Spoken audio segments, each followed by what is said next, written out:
এবার নজরে রাখবো বাংলাদেশে, কেননা হাসিনার যে তিনি পদ ত্যাগ করেছেন এবং সেই সঙ্গে তিনি দেশ ত্যাগ করেছেন প্রায় 8 মাস হতে চলল। এবং এই যে কার্যত তার পরবর্তীতে ইউনূসের বাংলাদেশ, সেই ইউনূসের বাংলাদেশে আদৌ কি শান্তি ফিরেছে? অন্তত এই যে 8 মাস কিংবা 7 মাস অতিক্রান্ত হয়েছে, একেবারেই না। সেই জায়গায় দাঁড়িয়ে আবারও কিন্তু একই ঘটনার পুনরাবৃত্তি ঘটছে, যেখানে সাম্প্রতিক সময়ে আমরা দেখেওছি যে কার্যত মন্দিরে হামলা চালানো হয়েছে, ভাঙচুর করা হয়েছে মূর্তি। সেই জায়গায় দাঁড়িয়ে আবারও সেই পন্থা, আবারও একই ছবি, মন্দিরে ঢুকে কার্যত মূর্তি ভাঙচুর করা হয়েছে এবং তাও কিনা এক যুবক মুখে রুমাল বেঁধে।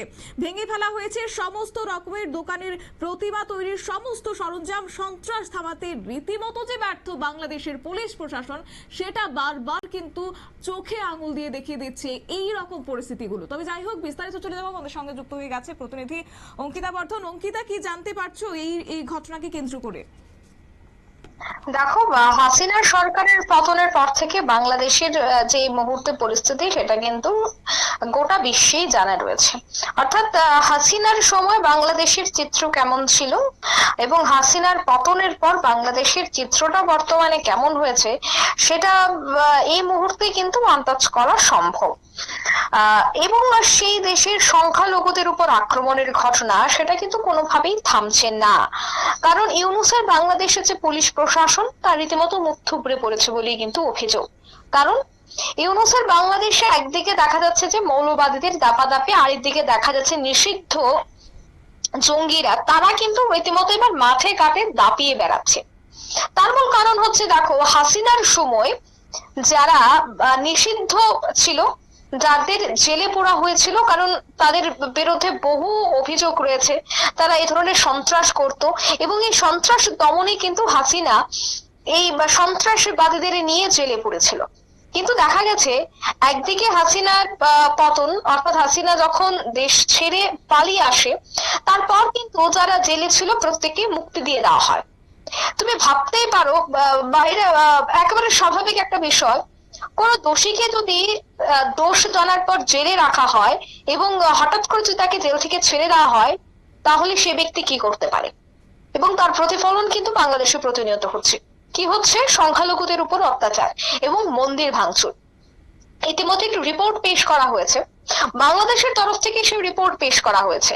কারণ দেখো, আমরা এই খবর করছি, এবার বাংলাদেশের বেশ কিছু মানুষ হঠাৎ করে আমাদের এই নিউজের নিচে একটা কমেন্ট বক্সে লিখে দেবে যে আমরা কোনো তথ্য ছাড়াই কথা বলি। একদমই না। বাংলাদেশের থেকে রিপোর্ট পেশ করা হয়েছে, সেই রিপোর্টের ভিত্তিতে নিউজ ভ্যানগার্ড কথা বলছে।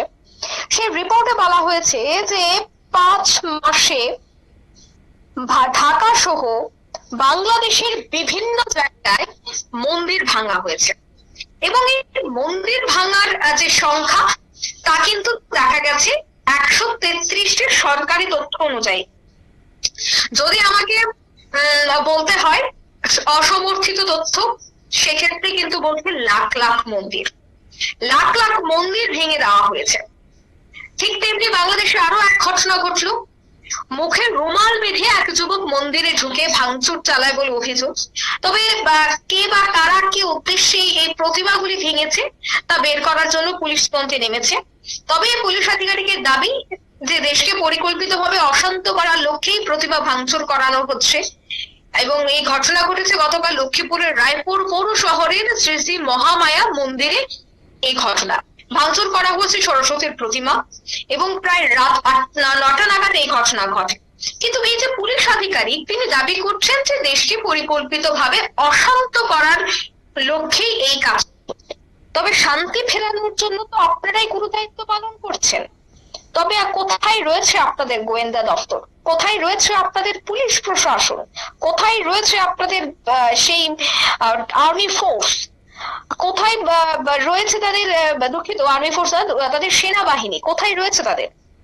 যদি তাদের সেখানে পুলিশ প্রশাসন এত সজাগ দৃষ্টি রেখে কাজ করে, তবে কিভাবে এই চুনোপুটি মৌলবাদীরা, এই চুনোপুটি 1-2 জন যুবক এই ধরনের অশান্তি ছড়াতে পারে? প্রশ্ন কিন্তু এবার উঠছে শতাব্দী। অন্যদিকে দেখা যাচ্ছে যে বাংলাদেশের রীতিমতো বিভিন্ন জায়গায় সংখ্যালঘুদের উপর অত্যাচার এখনো থেমে নেই। এতদিন বিষয়টা প্রকাশ্যে থাকলো, এবার কিভাবে লোকানো যায়, ধামাচাপা দেওয়া যায়, সেই বিষয়টার কৌশল অবলম্বন করেই কিন্তু অত্যাচার চলছে বলে বারবার বিভিন্ন জায়গা থেকে অভিযোগ উঠে আসছে। বিশেষ করে এই সংখ্যালঘুদের উপর যে অত্যাচার, সে বিষয়টা নিয়ে কিন্তু উদ্বেগ প্রকাশ করছে গোটা বিশ্ব এবং আন্তর্জাতিক মহল ইউনূসের মুখ পড়ছে। কিন্তু সেই জায়গায় দেখা যাচ্ছে ইউনূস কিন্তু এই বিষয়গুলি সামাল দিতে রীতিমতো ব্যর্থ। দেশের প্রধানমন্ত্রী নরেন্দ্র মোদী তিনি বারবার কথা বলেছেন ইউনূসের সাথে, এবং তিনি অর্থাৎ ইউনূস আশ্বস্ত করেছিলেন যে বাংলাদেশে শান্তি ফিরে আসবে, সংখ্যালঘুদের উপর যে অত্যাচার হচ্ছে, কারা অত্যাচার করছে তাদের বিরুদ্ধে পদক্ষেপ গ্রহণ করা হবে, কিন্তু একদমই না। সে জায়গায় যারা অত্যাচার চালাচ্ছে অপরাধীরা, তাদেরকে তো গ্রেফতার করা হচ্ছেই না। তার উদাহরণ হচ্ছে এ ধরনের ঘটনা। যদি তাদেরকে গ্রেফতার করা হতো এবং কোনো একজনের বিরুদ্ধে যদি পদক্ষেপ গ্রহণ করা হতো, তবে অন্য একজন ভয় পেয়ে এই কাজটি সে করতো না। কিন্তু সে জায়গায় দেখা যাচ্ছে যে তারা রীতিমতো ফুলে ফেপে উঠেছে, কারণ দেখছে ইউনূস এই বিষয়টা নিয়ে কোনো ধরনের পদক্ষেপ গ্রহণ করছে না। আর ইউনূস যেহেতু কোনো ধরনের পদক্ষেপ গ্রহণ করছে না, সেক্ষেত্রে তারা অনায়াসে এই ধরনের মন্দির ভাঙচুরের মতো ঘটনা তারা একেবারে দিনের আলোতে করতে পারছে, যার ফলশ্রুতিতে দেখা যাচ্ছে যে সরস্বতী প্রতিমার মাথা ভেঙে ফেলা হচ্ছে, মূর্তি বানানোর যে সরঞ্জাম তা ভেঙে ফেলা হচ্ছে। আবারও কিন্তু প্রশ্ন উঠছে, কোথায় রয়েছেন ইউনূস? যে ইউনূসকে শান্তির জন্য নোবেল পুরস্কার দেওয়া হয়েছিল, সেই নোবেল পুরস্কার নিয়েও এখন বিতর্ক শুরু হয়ে গেছে।